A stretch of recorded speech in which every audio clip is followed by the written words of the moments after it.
পাঁচ প্রকারের মহিলা যারা নামাজ পড়েও জাহান্নামে যাবে।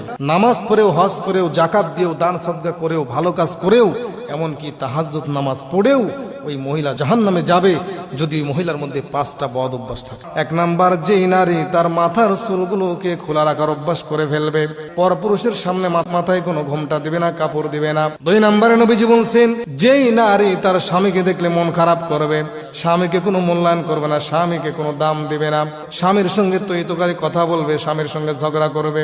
তিন নম্বরে নবীজি বললেন, যেই নারী তার স্বামীর সাথে মিথ্যা কথা বলবে, স্বামীর অজান্তে বাইরে চলে যাবে, স্বামীর অজান্তে অনেক কিছু করে ফেলবে, স্বামী যদি জিজ্ঞাসা করে তুমি কি বাইরে গিয়েছিলে, বলবে না যাই নাই।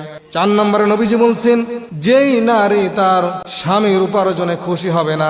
পাঁচ নম্বরে নবীজি বলেন, যেই নারী তার স্বামীকে কথায় কথায় সন্দেহ করবে, ওই মহিলার উপরে স্বামীটা নারাজ হয়ে যায়, বেজার হয়ে যায়।